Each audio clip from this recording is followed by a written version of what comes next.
বন্ধুগণ, একটি বনসাইয়ের প্রতিটি ব্রাঞ্চ রাখা হয় হিসাব করে, কারণ প্রতিটি ব্রাঞ্চের যেমন নাম ও অর্থ আছে, আবার রাখার পেছনেও যুক্তি আছে।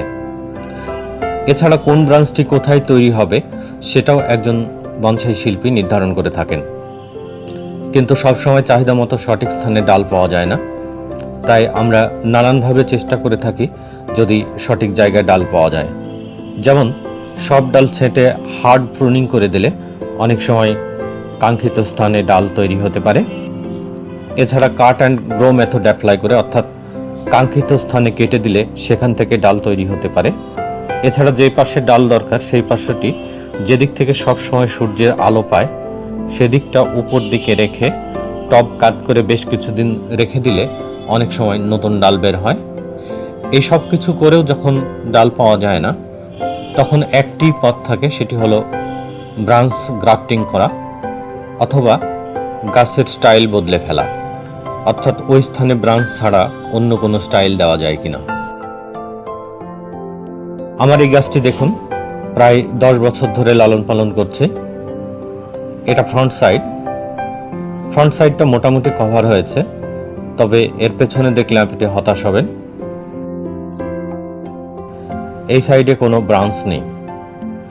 এখানে একটি ব্রাঞ্চ ছিল, উনি অনেক আগেই পরলোক গমন করেছেন, যেটা বট গাছের বৈশিষ্ট্য, হঠাৎ করে কোনো ডাল ডাইব্যাক করে। আপনারা জানেন পেছনের ব্রাঞ্চটিকে ডেপথ বলা হয়, যেটা একটি বংশের গাম্ভীর্য ফুটিয়ে তোলার জন্য খুবই গুরুত্বপূর্ণ। এখানে যদি একটি ব্রাঞ্চ থাকতো এবং এই দিকে ছড়িয়ে গেলে গাছটি খুব চমৎকার হতো। এই ব্রাঞ্চটি অনেক উপরে,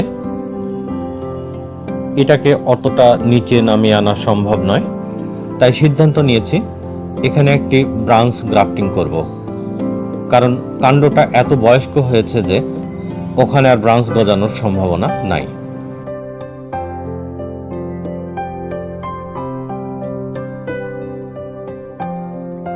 এই শেকড়টা বরং কেটেই দিলাম, নইলে গ্রাফটিং করতে অসুবিধা হবে। এছাড়া এই শেকড়টি তো তৈরি হচ্ছেই, এগুলোকে এরিয়াল রুট বলা হয়। আমি এই গাছটি এখানে গ্রাফটিং করব এবং এটিকেই ব্যাক ব্রাঞ্চ হিসেবে ডেভেলপ করতে চাই। গাছটি বিল্ডিংয়ের ওয়ালে হয়েছিল, 2 বছর আগে তুলে এই হরলিক্সের কৌটায় রেখে দিয়েছিলাম। খুব ছোট পট হওয়াতে বাড়তে পারেনি।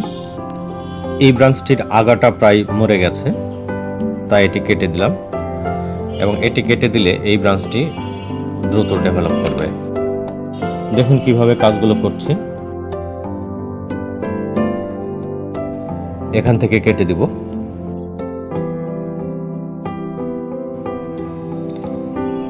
এবার এই পাশে দেখুন কিভাবে কাটছি।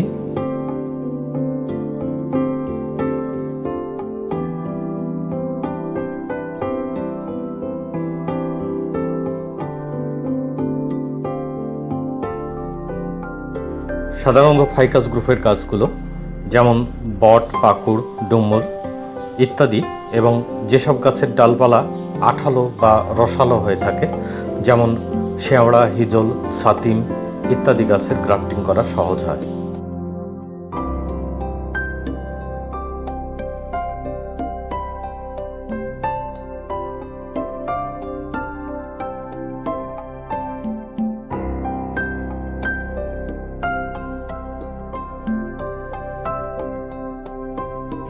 এটাকে এবার এখানে লাগিয়ে দিব।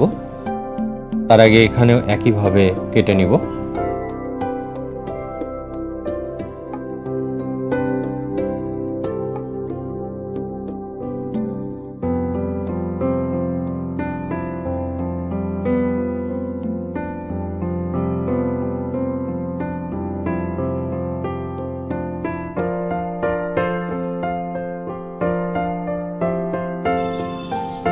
এই শেকড়গুলো কেটে দেব।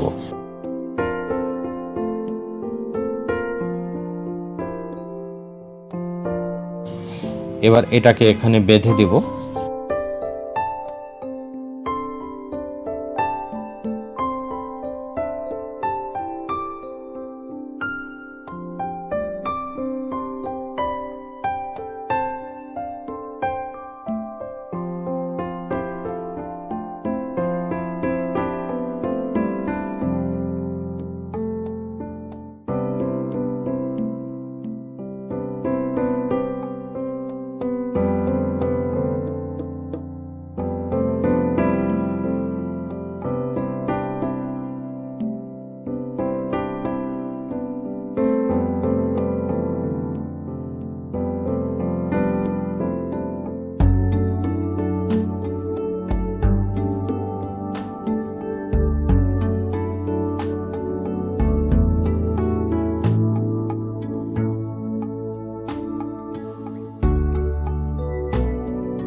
অগ্রভাগেও বেঁধে দিতে হবে যেন কোথাও ফাঁকা না থাকে।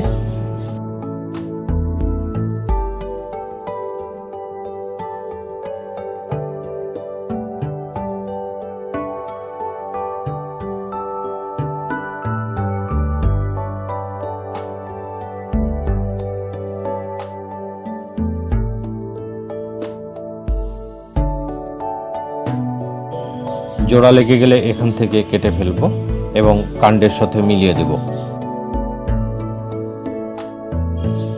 এবার পলিথিন পেপার দিয়ে ভালো করে মুড়িয়ে দেব, নইলে বাতাসে আঠা শুকিয়ে গেলে আর জোড়া নেবে না।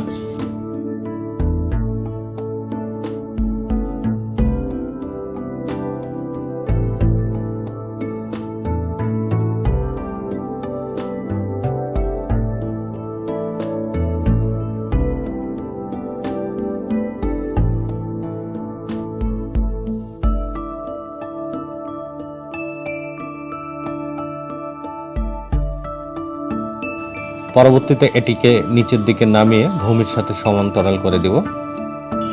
প্রিয় দর্শক, এই ছিল আমার কাজ। ডালটি জোড়া নিলে তার আপডেট সহ এই গাছের বিভিন্ন কাজগুলো আপনাদের সাথে শেয়ার করব। আমার কাজগুলো ভালো লাগলে প্লিজ আমার চ্যানেলটি সাবস্ক্রাইব করুন। এছাড়া লাইক, শেয়ার ও কমেন্ট করে আমাকে সহযোগিতা করুন। সবাই ভালো থাকুন, সুস্থ থাকুন। আল্লাহ হাফিজ।